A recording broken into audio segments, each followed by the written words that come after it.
Go. There's Just no start intro talking. at all. There's no Oh, intro. okay, go We for start Yeah. talking, but Tom's here. I'm here. Hello again. Dex. I don't know where Dex is right now, but Dex was busy. Where are you, Dex? He's Dex, probably what are you probably doing? What's more important than this podcast, Dex? Come he's on now. probably asleep to get up and watch England this morning on tomorrow morning. I doubt Oh, that. really? No, No, I come on really now. doubt it. No, he's not. Yeah. Where are you, Dex? Look what Troy's had to do this podcast. He's had to drag me back in. Drag him back in. Well, I No, mean, I'm going to say I it. love this. I love doing it. The message I got earlier, and I am gonna call this one is Tom. Are you free to record? Yeah, cool. I'm free. Give me 5 minutes to strip. Yeah. That's out of context. That's out of context, and you know it. Yes, I do. But yeah, that was the Yeah. message I got. Yeah. But I'm not that sort of podcast. not gonna bother to correct it, but you know it's out of context. So yeah. But we'll just leave the listeners up to to whatever they think is happening. Yeah. Well, we just started before this and just having a quick chat. So we'll start on what we've already been talking about. We'll start with Supergirl. Go for it. We've literally just had a quick chat that it's now come out that James Gunn and Craig Gillespie had massive creative differences. The article on IGN actually says they did a test screening back in December 2025 and were not happy with how it was received. And it subsequently they tried to obviously rewrite it and do bits of shooting. But obviously when you film the full movie, you can't just reshoot an entire thing. You can't just go and reshoot the entire thing. Although you say that, and just a quick side note, Avengers Doomsday has been having shed tons of reshoots and stuff like that. So you never know. They could just film an entirely different film. And they're still not finished with that. That's mad, Anyway, isn't sorry. Anyway, They'll be mad if that even comes out. But we'll see. Yeah, we will see. They then did another screening in February and then another test screening in March. So they were kind of worried about this thing. Yeah. So, I mean, did you hear about any of the test screenings? I don't feel like I heard anything reported on the test screenings at all. Because 2025, December 25 is early as well. Mind you, saying that, and again, just a quick side note, I went to a test screening of Rogue Trooper, which is coming out soon, I believe. And yeah, that was super early because that's only just coming to screens. And I swear that was like beginning of the year. When I think I remember you saying anyway, that. Sorry. Yeah. Segue. I think I remember saying that, but back to Supergirl. We've both seen it. I've reviewed it. I think I gave it did I give it a 6 or a 6.5? I didn't give it massively high. It definitely had its faults, didn't it? Overall, really. Yeah. It's sort of, don't get me wrong, I enjoyed it. It was a perfectly fine superhero sci-fi movie. But when you sit down and think about it, there was so much. 1, that they've missed out, 2, that they've changed, and 3, they just simply could have done differently. And I think when you take that in, that's when you go, yeah, why didn't they do that? Why aren't they thinking about doing that thing? Why haven't they got it closer to the comics? Why did they change Krem? It's all of these little bits and pieces. And I will say Millie Alcock, fantastic as Supergirl. Jason Momoa, fantastic as Lobo. In fact, the whole cast was great. Ruthie's accent, bless her, she's a sweetheart, but that accent annoyed the hell out of me. I'm sorry, it just did. No, it was a perfectly fine movie, but that was it. It was just, cool, yeah, this is good.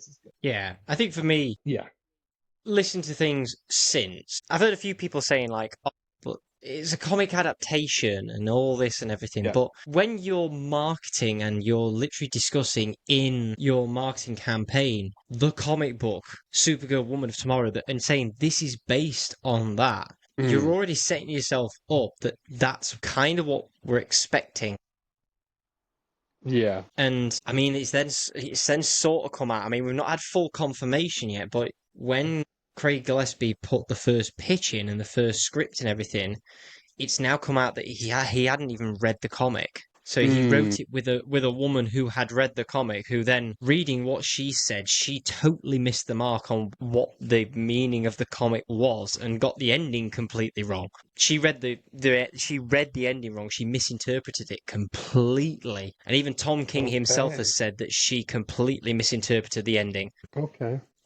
I'm kind of disappointed that the guy who's directing the film and saying, "Oh, it's based on this," didn't read the comic. Yeah, and again, just playing devil's advocate here, he doesn't have to. Not He completely doesn't. anyway. He doesn't. Because if you have a look at superhero movies as a whole, especially the ones that we know that, base heavily off the book, Spider-Man probably being the best example here. Okay. If you think the new Spider-Man Brand New Day film is going to be anything like Brand New Day in the comics, Oh of no. course it isn't. They are simply just using it as a point of reference. They're always going to make some changes, sometimes more so than other films. But I don't, as long as they've got a basic idea, that's all they need to do. They can change as much as they want. There are very few films where they've been taken directly from the source and then input it straight onto the screen. Yeah. I'm still kind of not. I'm not giving it him that one though. Just for the fact of how much he's been pushing that it is based on this comic. Like I've never heard But that's the word.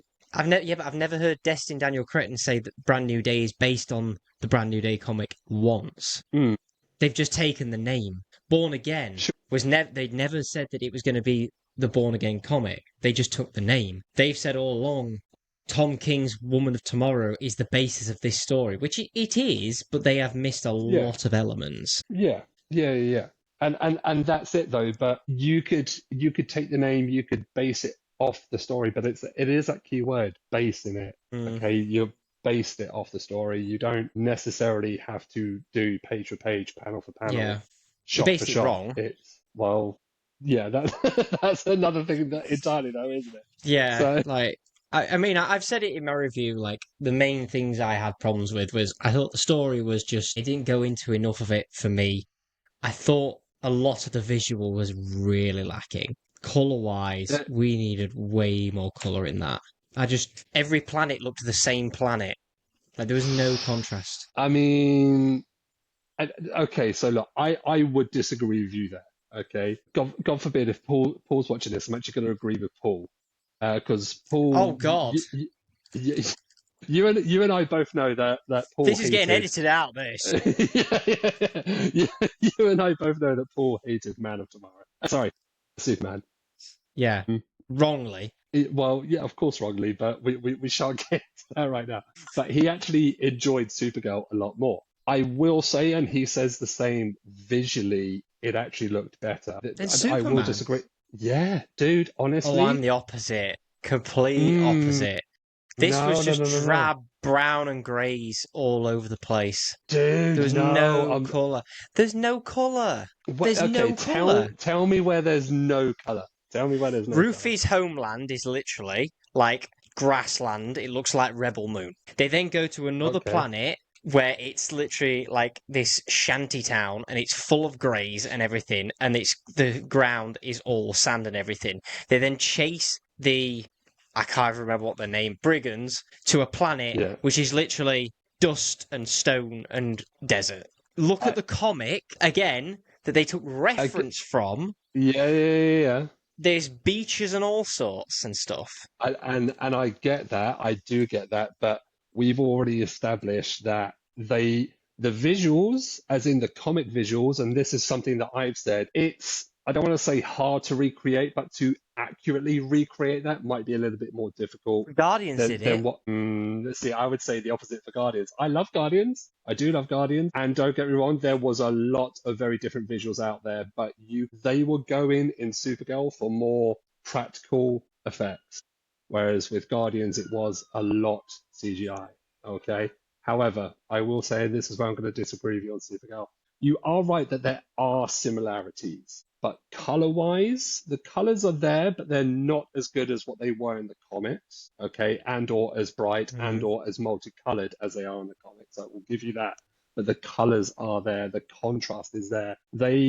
when they were talking about it, when I went to the fan event, when they were talking about it, they wanted to make sure that they captured each area, each different planet as differently as possible. In my eyes, they managed to get that most of the way. Okay, the Brigand, I'm going to say the Brigand planet at the end. I forget the name of the planet, but the planet where the Brigands are. Obviously, I think that was shot in Iceland because I recognise the black beach and the black sands. I thought that was beautiful, especially when she stepped off of the Yeah. spaceship and Oh, she I'm not just had that. saying it wasn't. I'm not saying that it wasn't beautiful. I think that that could have worked. I Mm. just wish that the other places we went to were not the So same color grade. I compared it heavily, and I don't think the comparison is an unfair one to make, but I compared it heavily to Guardians of the Galaxy 1 Hmm. in the sense that the colors were there, but to some extent they look the same. To other extent they actually do, and I found that the colors and the contrast got better with each Guardians film.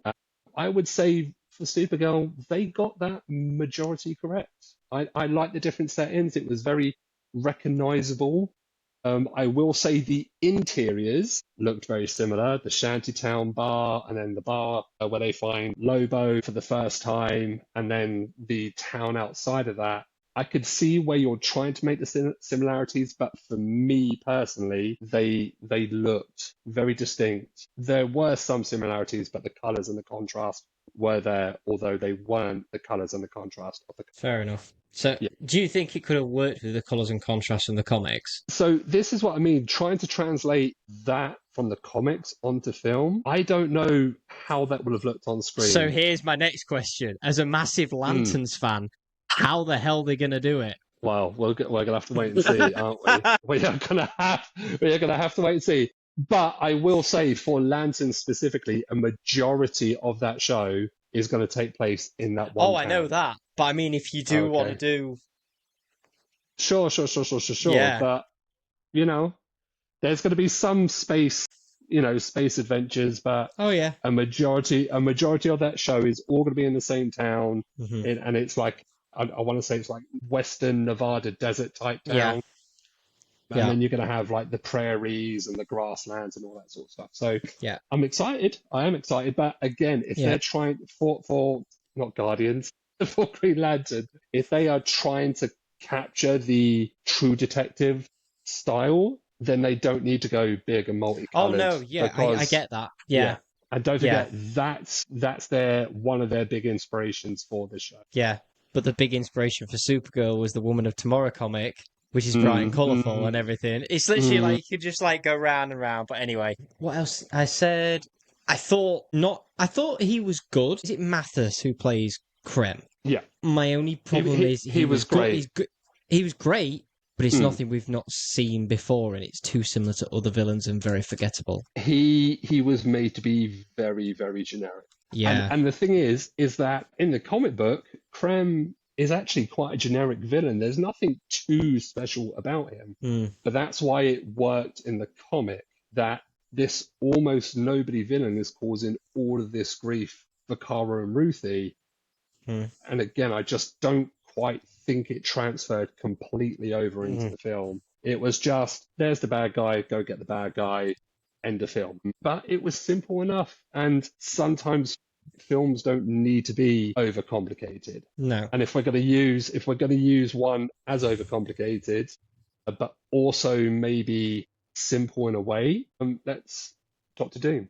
He's a very, very complicated character, and I they're am going so to try worried and about that. I'm so worried yeah, about that. they're That's the they're, they're biggest going to thing. try and shoehorn that into an almost 4 hour film. Gosh. So I so can't do it yeah, again. but sometimes it doesn't need to be this Yeah. multifaceted bad person. Sometimes Yeah. just a good basic bad guy works just as well. Yeah. But I that thought was also one of my issues with the film. Yeah, and I thought everyone played the parts well. I thought again, like Mm. Jason is Lobo, isn't he? Jason's Lobo. Yeah, But yeah, yeah. would there have been a better place to bring Lobo in? Because he didn't really do anything. So when I went to the Supergirl event, this was something that Jason himself said that he's only really in 4 or 5 scenes in the film, Yeah. which for me was okay because it tempered expectations. Hmm. And I didn't want people going in there thinking it was going to be a Supergirl and Lobo And film. yeah. Yeah, I'd rather it's a Supergirl film with Lobo in Mm. it. But look, minimal activity here. The way that these projects keep coming up, I wouldn't be at all surprised if we do see a Lobo solo project in the near future. Yeah. He was great as Lobo, and we all knew he was going to be great as Lobo. Oh And yeah, for sure. I think an intergalactic bounty hunter like Lobo, that could work. We could have a good R-rated series. I don't think he would need a movie, but I don't think No. this is going to be the last. I don't think this is the last we're going to see of Lobo at all. No, not at all. I don't think it's the last. I'm trying to think what else. I've seen a lot of people complaining about the needle drop online.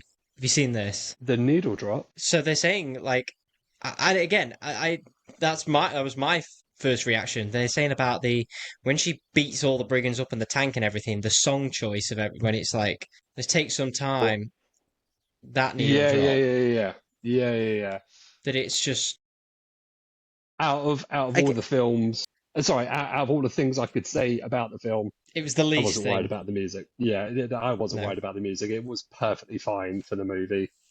yeah, There was a video I watched where the person on it was saying that they were trying to make as much like Star-Lord as possible and to give her Star-Lord qualities. And mm, I could see that, but and obviously his main gripe is that she isn't Star-Lord, she's Supergirl. And I think that's, you know, that's a fair comment to make. There are some Star-Lord-esque qualities that they give her in the film, and I mm, don't know whether she needs, well, she definitely doesn't need it. no, she And I doesn't know. think that's kind of where the film takes a turn, because if you actually try and zero in on the character of Supergirl, that gives you the compelling story. That gives you, Yeah. the rewatchability, I guess. And that could have been one of the things that they had a bit of a falling out on. Who Yeah, knows? I mean, that's the biggest takeaway from it, isn't it? That they had this falling out that's now come out, and it's making me think. I'm hoping that it's. I mean, the MCU had its stumbles when it first started, didn't it? Like it did. Like everyone will say, no, it did. Iron Man 2 It did. was rough in some places. Two Yeah, and three were rough in places, yeah. yeah. I'm hoping that it gives James, and I still trust him. I still do, because this isn't his project, which I don't like people are like saying it's his fault online. It's not his project, this Mm, one. I hope it gives him a little bit of a thing to think, okay, maybe I do need to take a bit more of a grasp on these things rather than just, here's yours, go and do it. Maybe I do need to go and keep do an it, sort of eye thing. on things a little bit more than just. I mean, My biggest takeaway from this film, yeah. and my favourite scenes from this film, was David and Millie's interactions. I thought Okay, they were okay. great together, and that was Mm. the biggest thing from the film. I was like, although I didn't think the film was fantastic and everything, I thought Millie was, and I want to see more of her. 100%. 100%. Yeah, yeah, yeah. And look, I think we're definitely going to get more of her in Man of Tomorrow. She's confirmed, yes. Yeah, yeah, yeah. We're definitely going to get more of her in Man of Tomorrow. The one of the things that I guess bugged me about a Supergirl, and in fact, actually, after because I watched it twice, watched the film twice. After the first thing, I made a couple of comments about some of the decisions that they made in the film, and it turns out that I was actually wrong, and I had to go back and check and find out that these Mm. things did happen, and this was all of the Krypton stuff, Yeah, them bottling up Argo instead of, instead of the planet dying just completely. And then obviously her being on there for, what was it, 18 years? What was she on something like Argo that, for? yeah. I mean, Yeah. they've all pretty much died though as well, haven't they, by the looks of things, except her. Yeah, yeah, yeah. Yeah, yeah, yeah. Yeah, But I saw that and I thought, right, well, given the next film that's coming along, bearing in mind that there were no after credit scenes in yeah, Supergirl, right? I thought this is a prime example to introduce Brainiac. yeah, Just his ship, destroying Krypton. yeah, If that's the story, if that's the story that they wanted to go with, because obviously Krypton's died a couple of different ways depending yeah. which storyline you subscribe to, but they could have just as easily had Brainiac destroying that. That's given her, the trauma. Her planet's died right in front of her. She was rocketed off to Earth, etc., etc. They could have done that, and especially when they took the opportunity to bottle up, put the shield around Argo, Yeah. and have it survive out there without the rest of the planet. For me, I personally felt, and this is probably my main grumble about the film, they could have easily introduced Brainiac into the story instead of Literally, him now just showing up in the next film. yeah.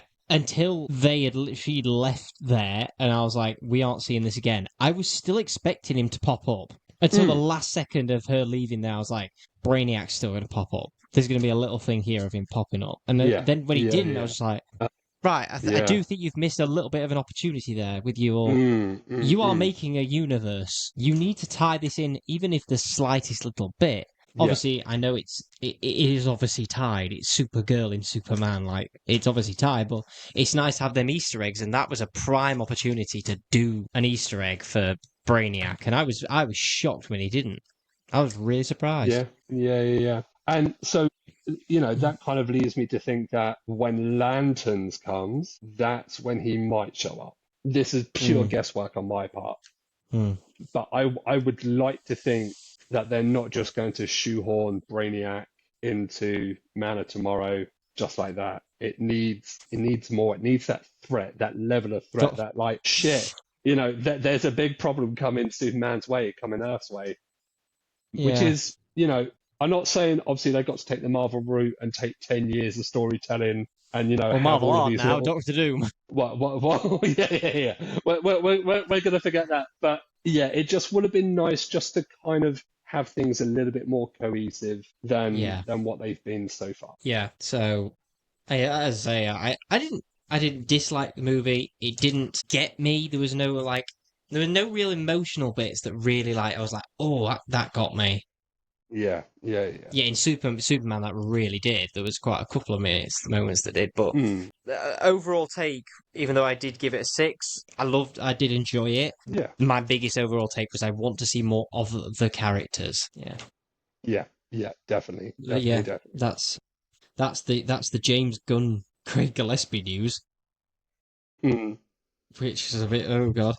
Staying on DC quickly, yeah, yeah. a Mr. Terrific show is in the works Yes, I heard. So that from. there's a bit of discourse online about this Mr. Terrific show I've seen a bit. because it's just come out of nowhere, seemingly come out of nowhere. I'm here for it, like, let's go for it. But the arguments are like there's more characters that are way more deserving to have Yeah. their own show, movie, whatever it may be. hmm Some with a much richer and deeper backstory and or story than Mr. Terrific. And I get it. Yeah. It's nice to see and it's different. It's very different and it's nice to see something different. But again, it's this whole thing about if you are building up the universe in the DCU, we need to start figuring out a way, or I say they need Yeah. to start figuring out a way to bring in these characters to get us invested in these characters before a standalone film comes out or a standalone Yeah. series.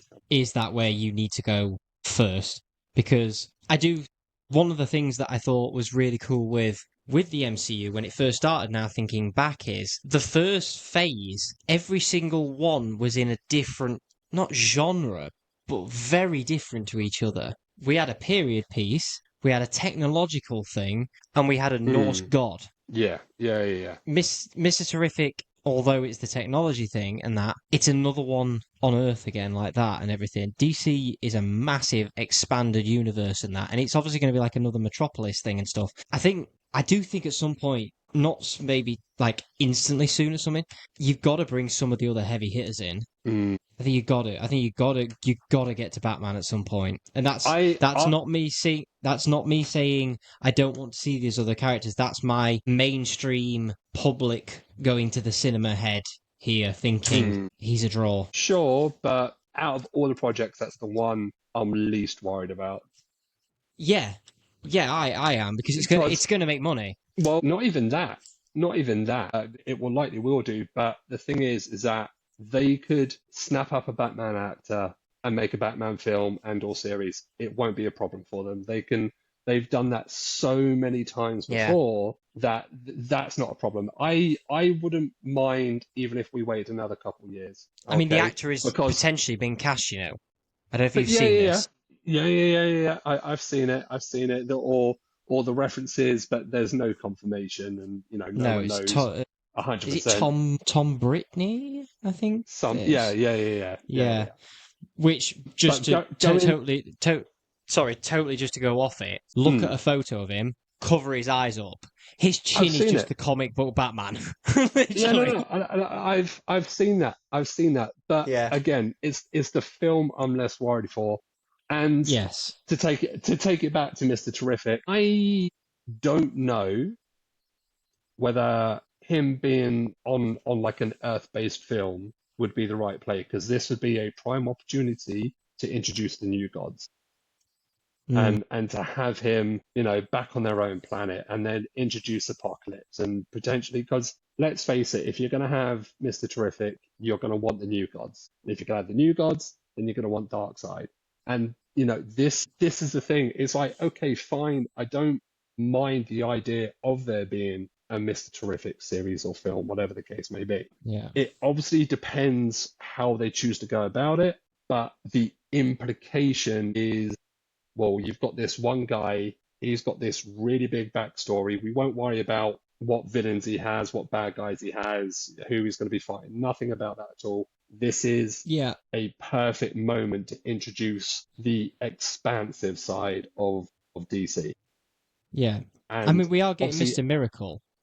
We are getting an animated Mr. Miracle series sorry, set in I've been same talking thing. about Mr. Miracle this entire time, haven't I?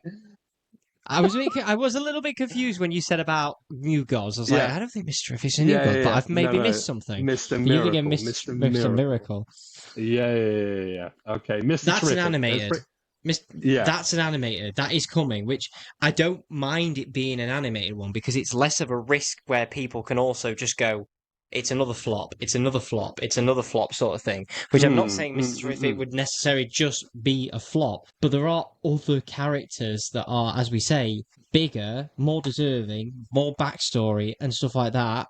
And that's not saying you don't hit the diversity and stuff like that. There is so much diverse characters in there and everything. Mr. Terrific is a Mm. fantastic character, Yes, he is. but there are other ones that have got more in-depth But stuff you could touch on. you are 100% correct. But going back to it and going back to my earlier point, he's already been in the movies. Therefore, he's already an established character.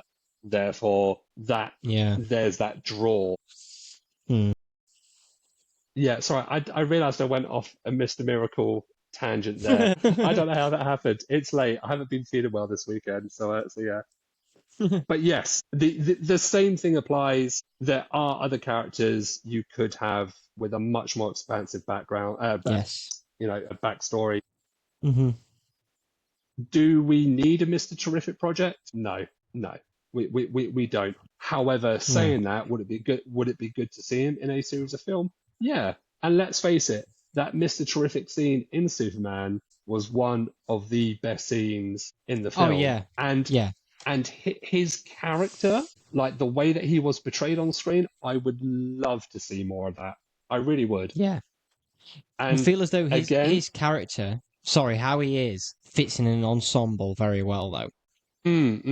well, so that's the thing. It could be an ensemble piece. We could have more of the Justice Gang or whatever they have finally decided to call Yeah. themselves by the time the film comes out. Yeah. Do we need it? No. Would it be good to see it? Yeah, probably. Time will tell. Time will definitely tell. Yeah.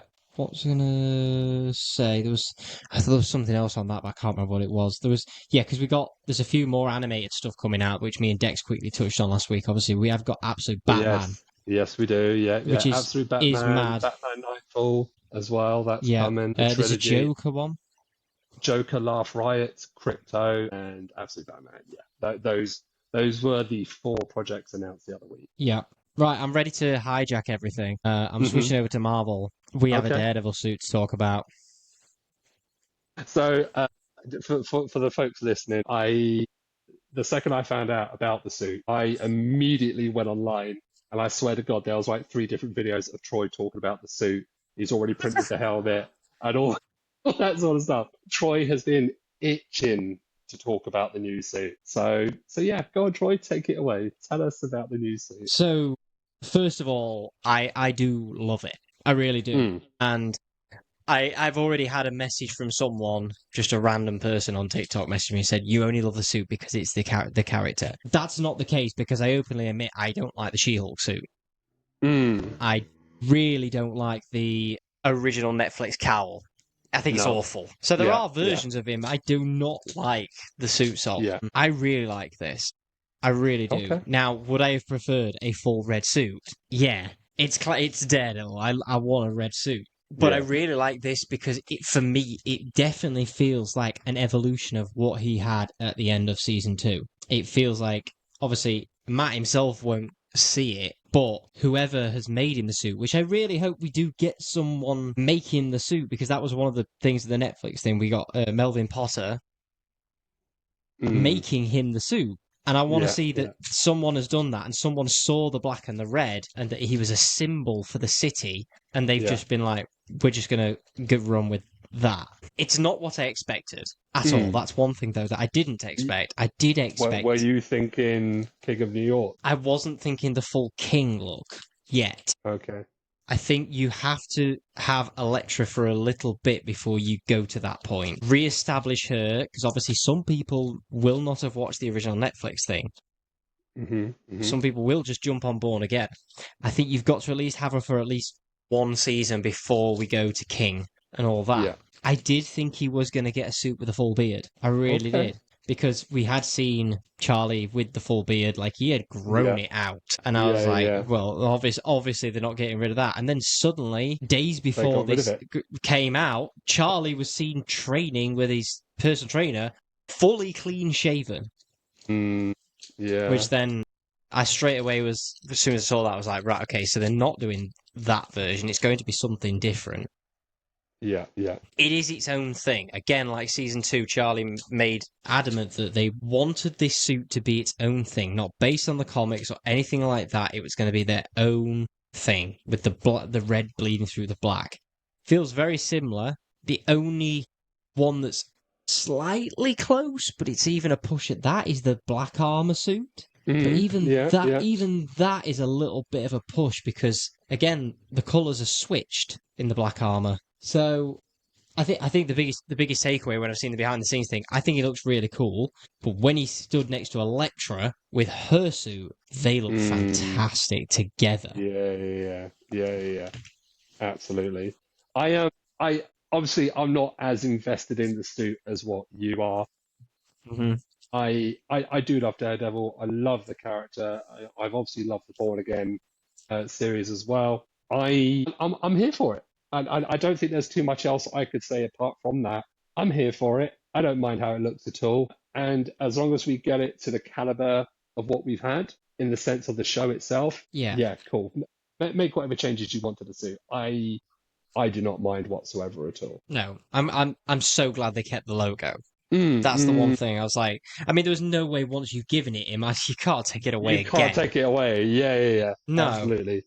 Absolutely. Yeah, yeah. because even Charlie himself was like, I feel as though I've earned it now.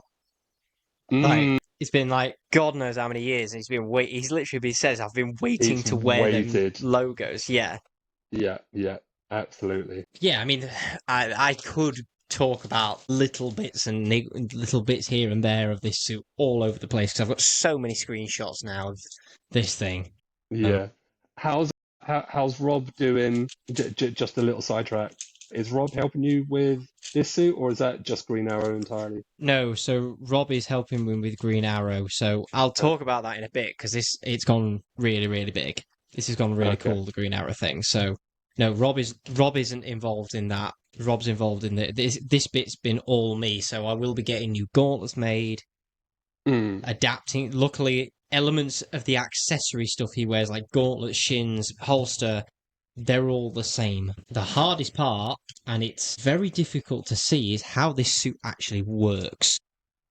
mm, Because all the others have been a trousers into a undershirt, which are the arms are exposed, but obviously underneath the vest isn't, and then a vest over the top, and they do like some sort of seam thing along the shoulder just to hide that Yeah. it's a vest and that. Yeah. This has got none of that. This is not a vest. So I've been trying to figure out with Leather Fashion Valley, who I'm working with as like a consultant on this suit, how it works. And at the minute, the concept I've come up with is there's two ideas we've got at the minute. One, which I don't think it is, but it would work for a cosplay, is a one piece. Okay, yeah, A one piece would also be nice because then obviously sometimes the belt rides up and stuff like that. It would help. But we've seen Charlie wearing the trousers with a t-shirt and the arms of the suit aren't showing, so it's obviously a two piece. My thing is they've made it, the vest is obviously a pullover on this version of the Born Again suit with two zips down the side.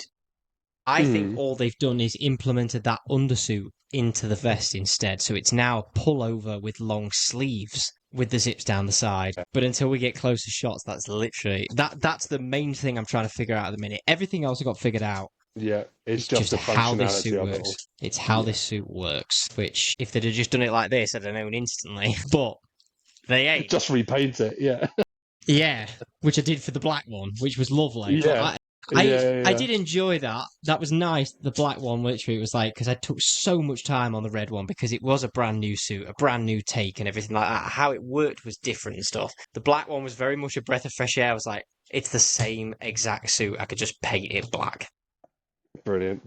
It is quite nice to be able to try and dig a little bit on how the new one actually works, and it's a new, completely different suit, so it's quite nice again. It's still early days. You've got plenty of time. So yeah, I have no doubt. But I would love to take it to New York in October. Yeah, dude. Dude. I mean, we'll see. Yeah, well, I think you've got a perfectly functioning suit that you could take with you, Oh, and I I'm know sure I have, you yeah. are going to take with Yeah, you. Yeah, we have got, the thing is, except for the functionality, which we don't have to wait for, but we could wait for, we've got everything to make this suit already. We've got the texture, we've got the look, we've got the colour, we've got every single component except that little bit. So, and that isn't something you see in the show, how it actually works in the show. You never see him take the vest off or anything like that. So it's one of those things that if they do make it a one piece, that's the way they decide to go. Obviously, that's out of my control, that bit. It won't bother me. Because as long as it looks like it does when he's wearing it, I don't care. Yeah. So, we'll see. But Yeah. yeah. Can we talk about the other big Marvel news that's happened this week? And that is, of course, Which one's that X-Men one? 97. Yes, of course. Yes, I was like, which one is that? Yeah, we can. Yeah, let's go. X-Men 97's back. X-Men 97 is back. 3 episodes that they dropped this week, and then I think it goes weekly from then on.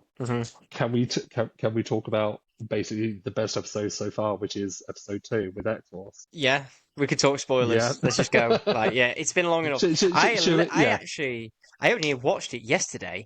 Okay. Not that I didn't want to watch it. I'd got a few things I wanted to watch, and it's been a busy week and stuff like that. Watched the first episode, and then I just completely forgot that there was another 2 episodes already out. Okay. So I watched them on the train down.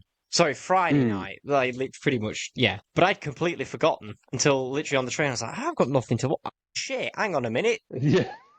There was 2 episodes. Fair. Yeah. But yeah, episode 2 was great. It was superb. Absolutely brilliant. Okay, so spoiler warning, 3, 2, 1. Yeah. There you go. Everyone's been warned. Okay, so obviously, episode 1 is all about Forge and Bishop recovering the 2 teams that have been sent to either end. This was a very young Cable and Jean and Scott storyline where they're trying to stop Apocalypse in the future. And obviously, Mother Rascani, aka Rachel, was introduced, and she's the host of the Phoenix. And it turns out that she was the one that sent the 2 teams to 2 different time periods. Yeah. Obviously, to realize the full potential of Cable. And it was really good. Ozymandias was introduced. He looked absolutely reintroduced would be the best word.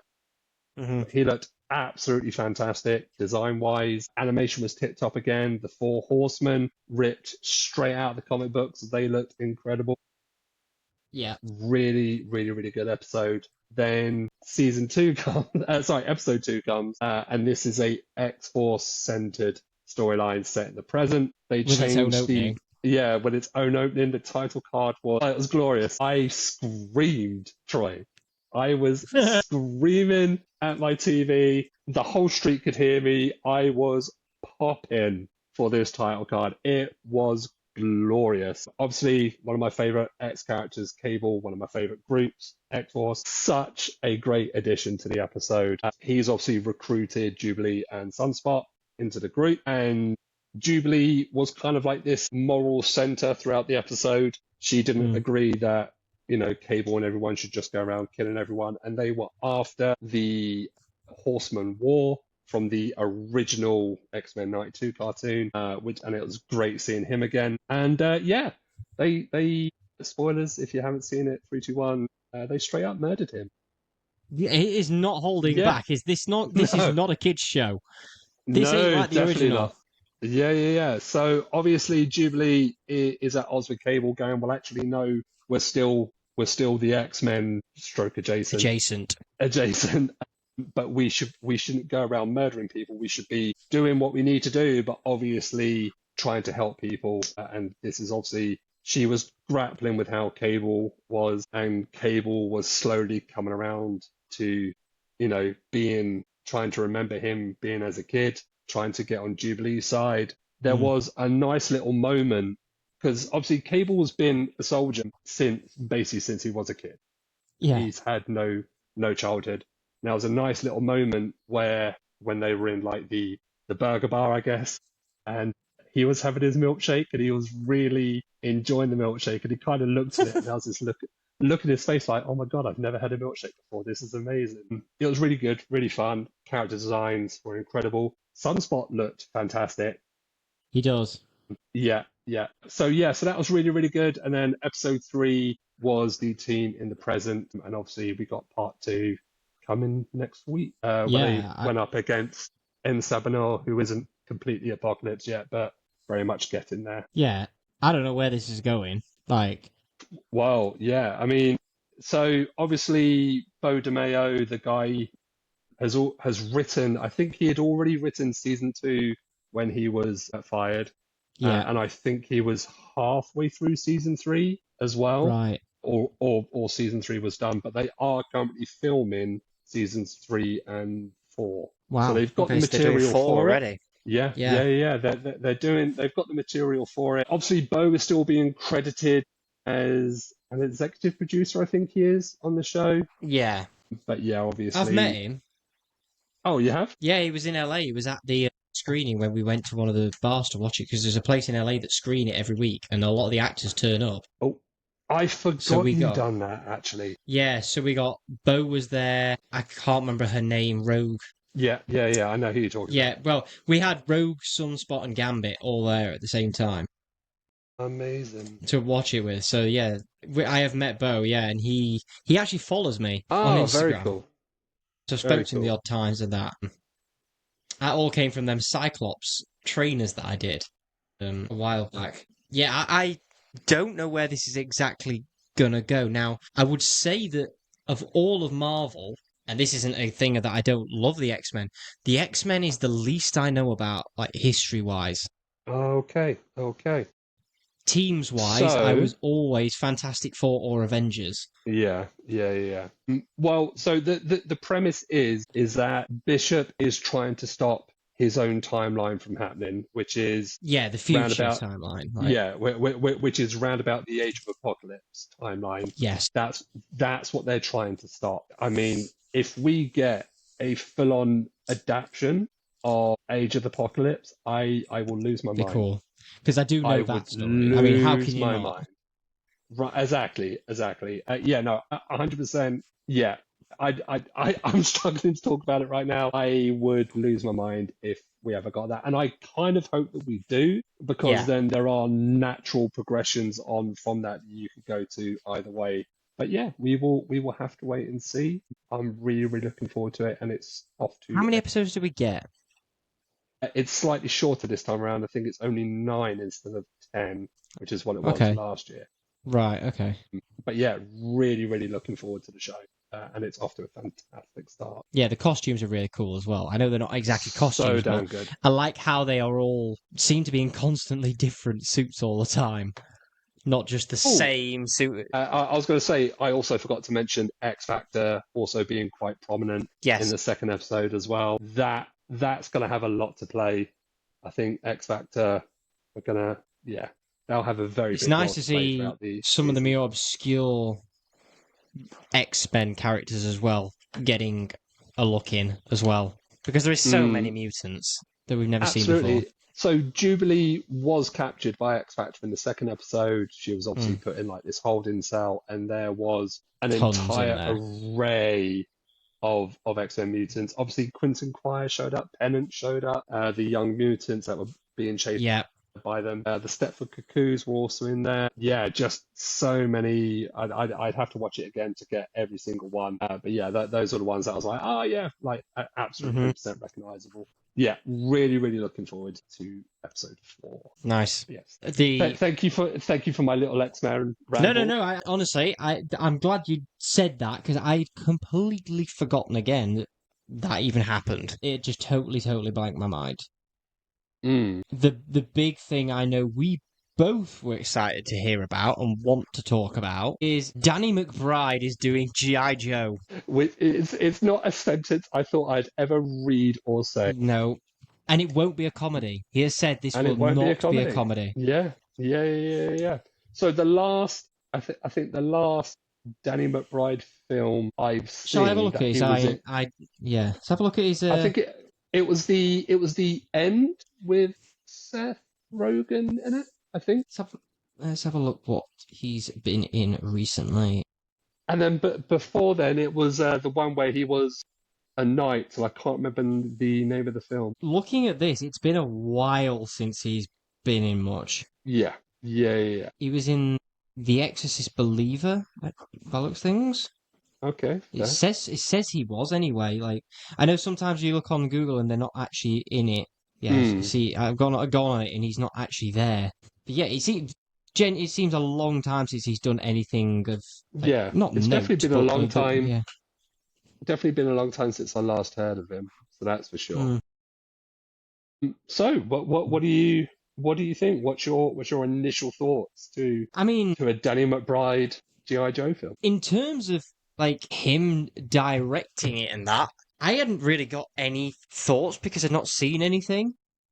And then I've just literally looked here, and he hasn't directed a movie before. He's directed a few things on HBO, and that's about it. He's wrote a few things, obviously, but most of them are comedies and that. He actually wrote Halloween 2018.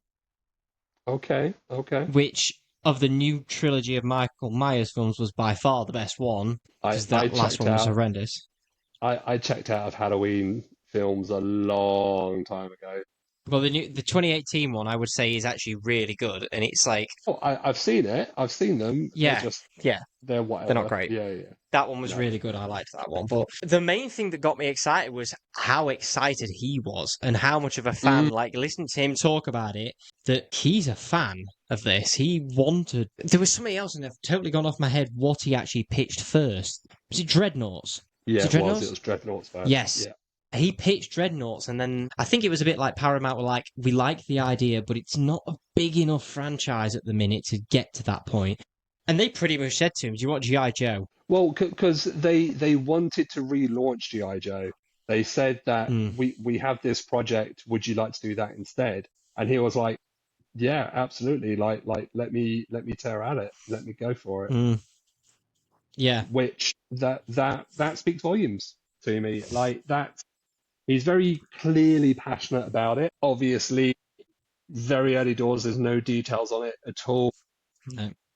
But he's very, very clearly into it. It's definitely something he wants to do. He's already obviously got the story or a story which he's pitched, and the studio seem quite excited about it as well. Yeah, so. I think I read that it's going to be the whole Springfield thing. That in this little town where it turns out the whole town are Cobra.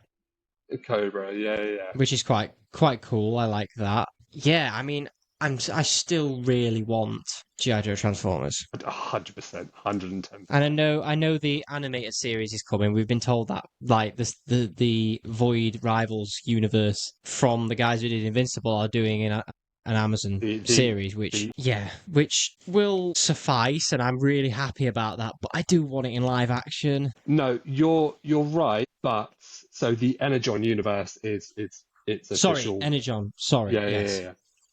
It's only a Transformers project that we get, and we're not getting Void Rivals or G.I. Joe for the time being. It's only Transformers. Right. We obviously, when you look at it in terms of marketing and stuff like that, it makes all the sense in the world. But if you've been reading the Transformers comic, my God, like that, there's so much they can do with it, and it isn't going to be a kid-friendly show. Well, sorry, No. not like Generation One Transformers. It's going to be by Invincible creators, Robert Kirkman, obviously. Yeah. And it's going to be fairly violent because the comic itself is fairly violent. Going back to G.I. Joe, obviously early doors, live action, it's going to be a film. I think I said this to you originally. I doubt very much it's going to follow on from Rise of the Beasts. It will take place. Yeah, it will take place somewhere different. They'll just hit a hard reset because I know Michael Bay's been saying he's going to do another Transformers film, but at the moment, there's no definitive thing. That'll be for them to work out because there's a whole timeline mess that they need to worry about with that. And I could very well see it that this G.I. Joe film, if they were to try and interconnect it, it would be set in the future, not where Rise of the Beasts ended. Yeah, there's loads of... I've just typed in Rise of the Beasts sequel, and there's a lot of conflicting reports on this. There was one 3 weeks ago, and there's a few sites saying that the Rise of the Beast sequel is officially in early development. Okay. Like, we don't know. That's the main thing. Until this is fully confirmed, we don't really know. I really want to see them both in live action. Like I said to you the other day, I was literally just on YouTube, and the fight at the end of Dark of the Moon popped up, and it started with the Halo jump. Yeah. How sick would that be if that was the Joes? If that was That'd be Duke, very cool. Roadblock, Snake Eyes, Scarlet. Yeah.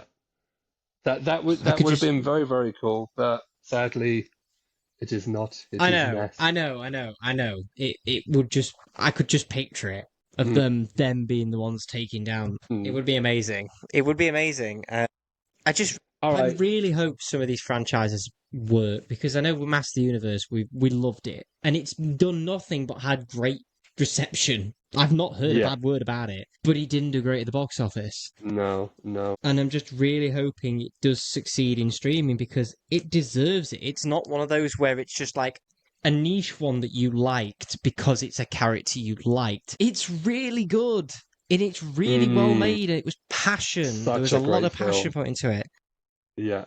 Such a great film. I hope that's the same thing, because I mean the Transformers movies, the Michael Bay ones, earned a bomb. Yeah, we shan't talk about those. Yeah, I'm trying to think what's the wording I'm trying to think of. Box office was what I was looking for. Yeah. I was looking for the box office revenue for all of them.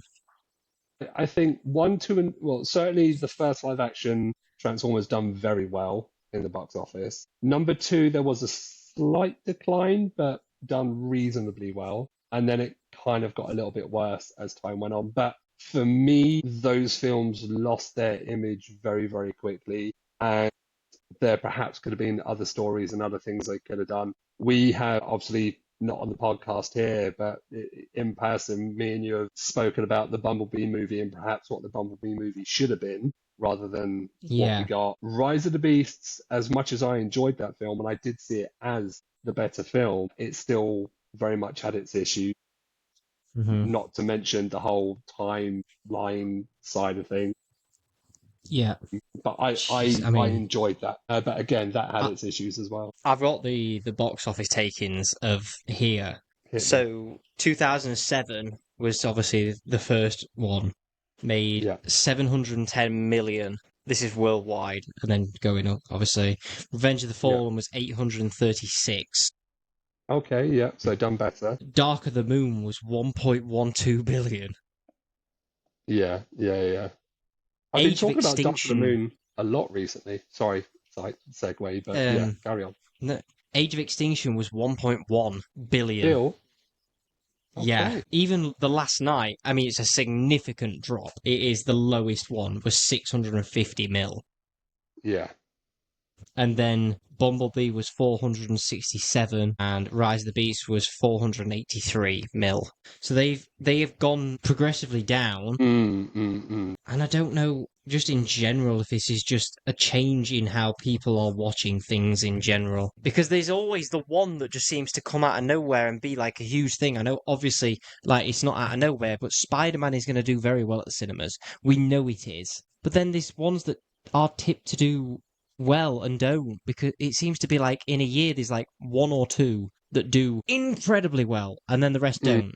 When I was younger, it seemed to be like there was one or two did really well and the rest did well. They didn't just bomb. It seems like we have bombs now, like massive, huge drop off ones. Yeah. And I really hope that these aren't a franchise that do the same thing because they don't. I don't want to just disappear. No. Again, look, it, for us to say anything like that for G.I. Joe is very early doors. Oh That yeah, I know. Yeah, you know, like I'd want to hear I'm. so much more about that movie before we think as to how good or well it would do. But I would argue specifically with the films that we've had recently, such as E-Man, there is a bit of a renaissance going on with Yeah. all the cartoons from that period. I would love to see more projects like that. I'd obviously love to see more He-Man. I think G.I. Joe will be very, very welcome, but they would have to do it correct, which Mm. it could be argued that's not what the other G.I. Joe films done. They just put a few people in there, called them Joes, and then that was that. It wasn't G.I. Joe. And we won't talk about the Snake Eyes movie. No, even though I cosplay the suit, which is amazing, Mm. the The actual suit was movie great. itself The is film this was film's horrendous. Yeah, awful.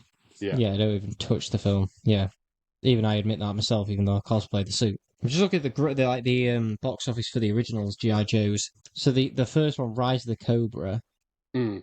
worldwide made 302 million, and Okay. then the Retaliation actually went up. It made 375 million, and then That was Snake Eye. because of Rock's influence, wasn't it? That was Yeah, I kind of would have thought so. And then peak of his career. Snake Eyes did horrendous. Yeah.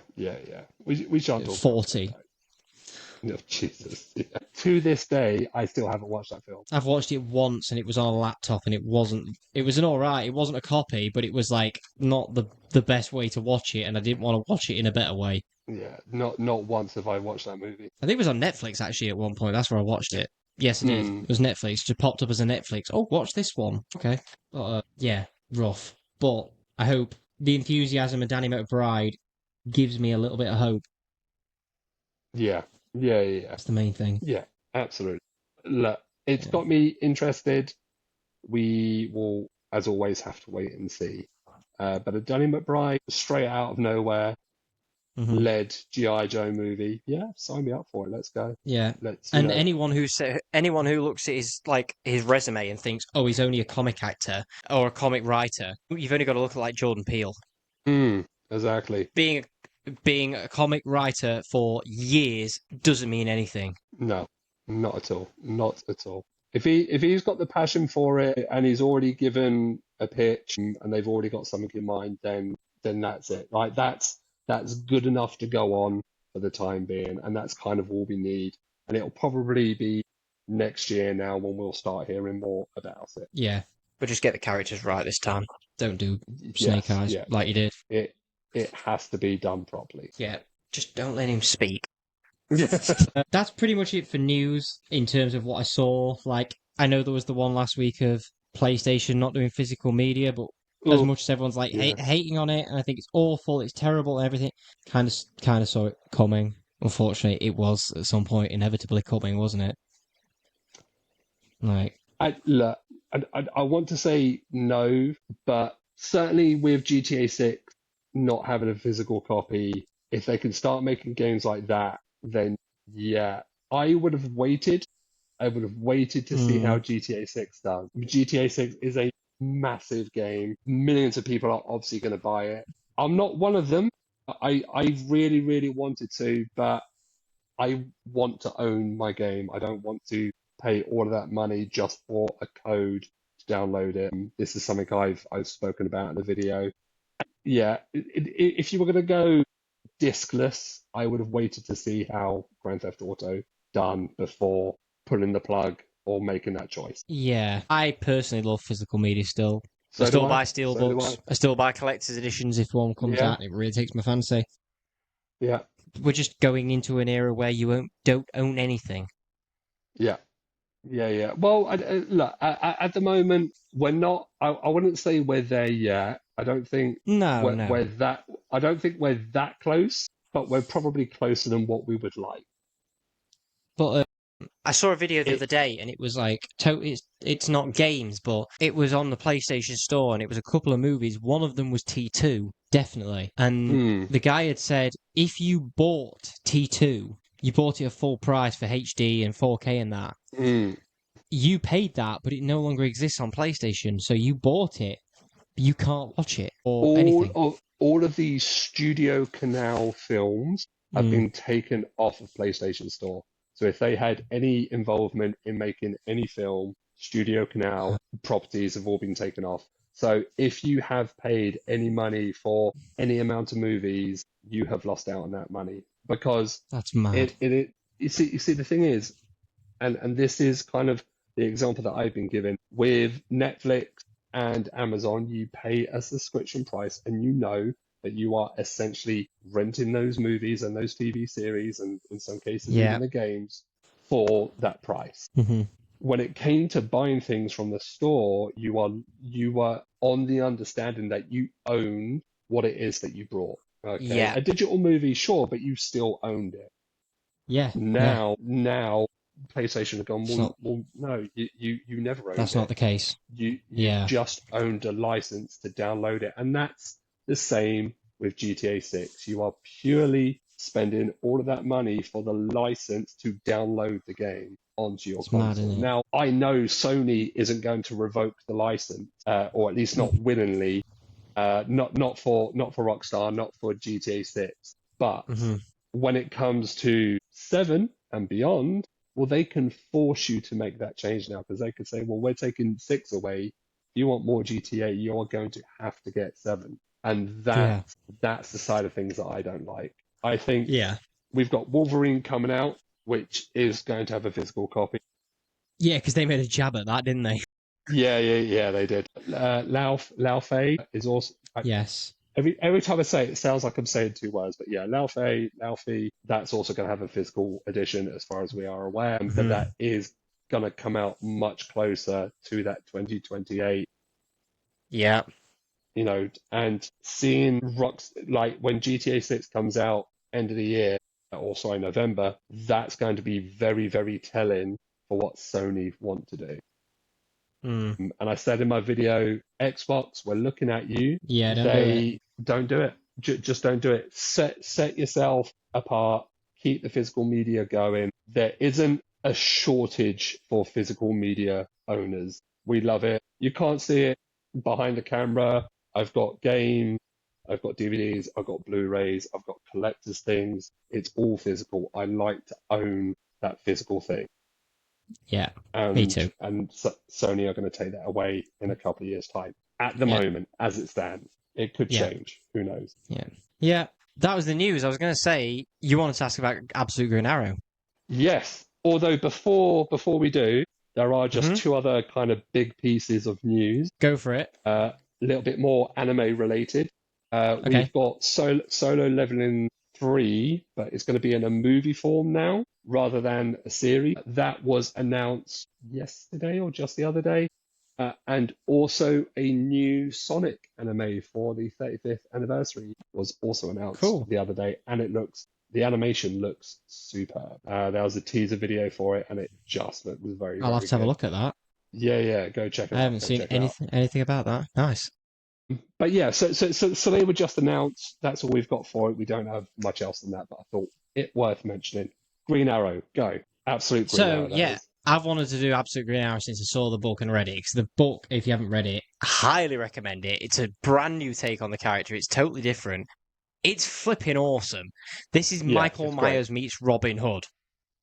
Yeah, yeah. When you messaged me, I was reading issue 2. That's why I've got it to hand Nice. because I was literally because I've been trying to catch up a little bit behind. But yeah, Yeah, I was literally reading issue 2. it's fantastic. Mm, So I started working on the cosplay. The jacket is on its way. What I'm doing is I'm going to adapt the season 8 Green Arrow jacket. okay. It's the simplest one to add on stuff to. Pretty much his jacket was a green jacket with a bit of a thing here going into a hood. It was very simple. Probably would have been Mm, better with the season 1 one, but I couldn't get it anymore. So the options okay. were like 4, 5, 5. I mean, he used it pretty much all the way through till the last season, Yeah. which was obviously the one where he looked more traditional. I have to chase it up because it's been a bit of a pain on where it is at the minute. But the biggest thing was that Rob is designing the bow and the mask, and he's making the bow functional so that it will unscrew and it'll have the cog system in the middle that will turn into the blades. The Yeah. mask, he's doing it like a traditional. I always get it mixed up. Is it Oni? Omi? Oni? How do you say it? Oni. Oni. Oni, right. Amazingly, he's actually just been in Japan. Yes, he So he has. was Yeah, literally yeah. sat in front. He said, literally, I messaged him and he was like, look where I am. And he sent me a video of him sat in front of an Oni mask designing Mm, my mask. brilliant. Brilliant. But this will be the first. I did a TikTok the other day saying something's happening, but didn't say what. So this will be the first time I've put it anywhere. Mm, Rob has had references and everything sent for him by the artist for stuff we haven't seen. I knew it. I knew it. When you said it, So, because I saw that yeah. video, when you said it, I was just like, you've spoken to the artist. I could tell. So I tagged the artist and I tagged the writer. The writer is also invested and like he's Mm, giving what he can, but obviously his is the writing section, the story and stuff yeah, like that. But Rob is in more contact with the artist than I am because obviously Rob is the designer of the bow and the mask. of course, of course. Rob won't tell me a bloody thing. Yeah, good, Rob is good. keeping secret because he wants to just spring it on me. Yeah, But he has been the only thing he has told me is he is redesigning the mask, okay. not from scratch, but changing elements of it and redesigning elements of the bow. Because after showing the artist, he has said there are elements that no one has noticed yet, and I'm going to show you them so you can implement them into these. Oh, very cool. I also think, from what Rob has said, there is some bits of the bow and how it works as such that we haven't seen yet that he has told Rob. Okay, So this went from me okay. doing a fun cosplay to this is now a Yeah. full-on scale project. Me and him are both going to have to work damn hard on. Mm, good, good, good, good. That's what I like to hear. Yeah, this will be really cool. By the way, did you see that Scott Snyder was at Forbidden Planet the other day? Yes, I did. I did. I was 2 hours away. He came in after I had left. Couldn't believe it. Absolutely couldn't No, believe it. I like was just like, Jack what? says they didn't. Jack says, who is the Forbidden Planet guy I know, they didn't know about it until he was literally on his way. Until he was on the doorstep. Yeah, pretty much. Yes. He just kind of showed up and said, "Oh, I'm here now." Yeah, madness. I couldn't believe it. I was like, Jack, literally 2 days before we'd been speaking about getting Scott Snyder. I just messaged him like, Yeah. dude, what the fuck? Why didn't you tell me? And he was like, I didn't know. Yeah. Yeah. He was Yeah. like, I didn't know. I would have told you. Like, but yeah. So yeah, that is the absolute Green Arrow news. So Mm. I'm doing well with the comic cosplays. I know obviously I'm doing myself now, but obviously I'm still in contact with Lee for the Yeah. Daredevil Yeah. stuff. I am upgrading my Yeah. Daredevil suit at the minute. The comic one, we're doing a brand new version. Okay. Cool. Just an updated version of that suit. I wanted to do it a little bit differently. Yeah. Shout out to Lee Garbett. He's an awesome Yeah, human being. amazing. He will be coming on the podcast to do an interview at some point. Obviously, you can imagine his deadlines Oh, and of everything. course. Yeah. Yeah. He's crazy Hopefully busy at the moment. October. Hopefully October. He said that he will be free to do a chat. Obviously, then there's I don't want to pronounce their names wrong, but the Absolute Green Arrow team. But then there's also Absolute Superman, which Wrath of the Artist follows the work I'm doing on that suit, and also Jason Aaron has also seen it. Oh, very cool. Because he commented on it. Yeah. So the comic stuff I'm really enjoying at the minute, and I've already got like other comic cosplay plans that I'm gonna do. The next one I want to try and work on is Superboy Prime with the big silver shoulder pads. Yeah, from the new That's run. my guy. Dan... Yeah. I love how Dan Mora's drawing him in the new run. Yes, the art style of Dan Mora, incredible. I don't know if there's anyone he doesn't suit at the minute, because I'm waiting for the character. I'm just like, this doesn't work. Superboy, Superman, Batman, even I couldn't believe it when he drew Spider-Man. Like it was so good. Like the guy. I mean, I've got his James Gunn, David Corenswet comic cover there. I had to search for that because it's sold out everywhere. Yeah. And then I've got Lee's Absolute Batman cover, and then Dan Mora's World Finest Supergirl cover. Dan Mora is just he's a machine. Amazing. He's a machine. He's absolutely unreal in the stuff that he does. Churns them out like nothing. Yeah. I do want to give a massive shout out to, I know we just said about him, Lee. Go and check out how he's drawing Elektra at the minute, because he just put a black and white picture up on his Instagram, and it is just stunning of Elektra. Yeah. But yeah, comic cosplays. I'm doing more of them because they're flipping great, and I love them. The artists seem to appreciate it a lot as well. Yeah. Oh, there is another one I forgot about. I am doing. Well, it's done. I just need to wait for the heat to come down, and I can take a photo and get an edit done of it. I've got the new Kyle Rayner suit from Green Lantern, issue 600. Oh, yeah. I love completely that suit, done. It's in a bag there with the mask and everything. David Nakayama, who designed it, has seen it. Again, he's commented on it. So I just need to post it. Literally, that's it. Yeah. So, but the weather's cray at the moment. Yeah. It's just been nuts for it, so I haven't dared do it. But yeah, that's enough about me and the stuff I'm working on. Anyway, before we wrap up, Tom, do your socials and your TikToks and your comic haul stuff and.